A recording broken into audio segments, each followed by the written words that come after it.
Welcome to Manjula's life style. இன்றைக்கி நம்ம சேனலில் என்ன பார்க்க போகிறோம் அப்படின்னா, மீதியான இட்லியை வச்சு இட்லி உப்புமா எப்படி பண்ணுறதுன்னு பார்க்கலாங்க. இதுக்கு இட்லி நான் ஆல்ரெடி ரெடி பண்ணி வச்சுருக்கேங்க. இதை நம்ம உதிரியாக உதிர்த்து எடுத்துக்கலாம். அதுக்கப்புறம் பெரிய வெங்காயம் 2 வெங்காயம் பொடி பொடியாக நறுக்கிக்கோங்க. சின்ன சின்னதாக போட்டிங்கன்னா இட்லி உப்புமாவோட சேர்த்து சாப்பிடும்போது நல்லாயிருக்கும். அதே மாதிரி உங்கள் காரத்துக்கு தகுந்த மாதிரி பச்சை மிளகாய் சின்ன சின்னதாக கட் பண்ணிக்கோங்க. அதுக்கப்புறம் கொத்தமல்லி தழை, கருவேப்பிலை, கடுகு, கடலப்பருப்பு, அதுக்கப்புறம் ஒரு அரை எலுமிச்சப்பழம் கடைசியாக நம்ம புழிஞ்சு விடுறதுக்காக. இந்த மாதிரி இட்லியை உதிர்த்து எடுத்துக்கலாங்க.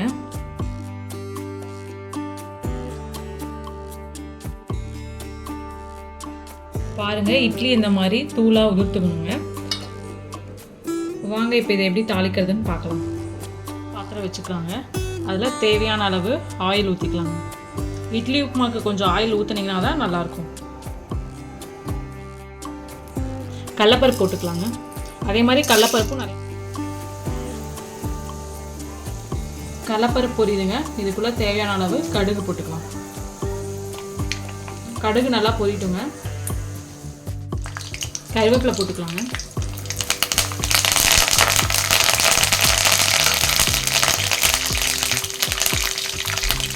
பச்சை மிளகாய் தேவையான அளவு போட்டுக்கோங்க. வெங்காயம் போடுறதுக்கு முன்னாடி பச்சை மிளகாய் போட்டிங்கன்னா தாங்க காரம் தெரியும்.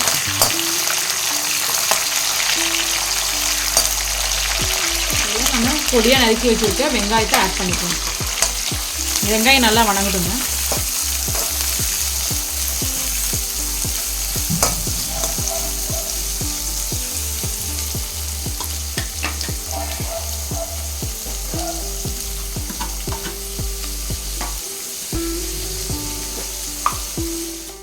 மஞ்சத்தூள் தேவையான அளவு போட்டுக்கலாங்க. மஞ்சத்தூள் போடாமையும் பண்ணலாம்.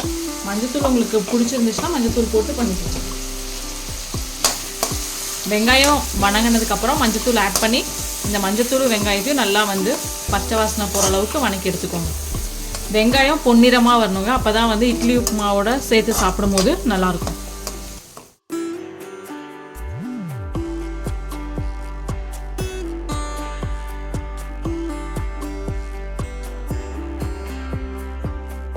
உப்பு போட்டுக்கலாங்க.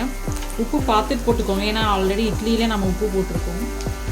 தூள் உப்பு யூஸ் பண்ணிக்கோங்க. பாருங்கள், வெங்காயம் பச்சை மிளகாலாம் நல்லா வணங்கிடுச்சுங்க. இந்த ஸ்டேஜில் நம்ம உதிர்த்து வச்சுருக்க இட்லியை ஆட் பண்ணிக்கலாம்.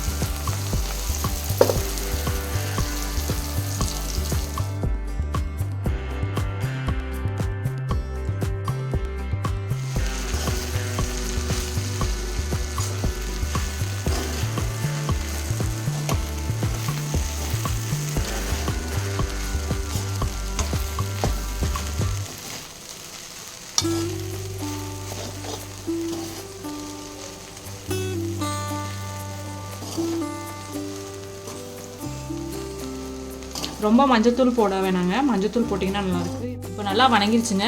இதில் அரை லெமன் புளிஞ்சு விட்டுக்கலாங்க. உங்களுக்கு புளிப்புக்கு தகுந்த மாதிரி புளிஞ்சு விட்டுக்கோங்க. நான் இதில் அரை லெமனில் கால்வாசி புளிஞ்சிருக்கேங்க.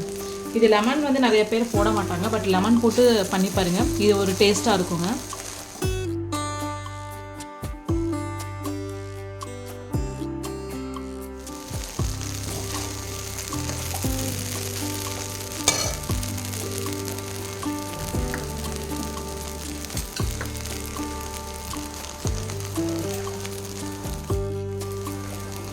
கொத்தமல்லி தழை ஆட் பண்ணிக்கலாங்க.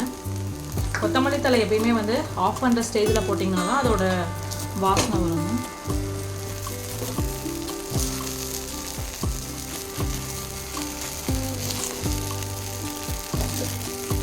அவ்வளோதாங்க, சுவையான இட்லி உப்புமா ரெடி.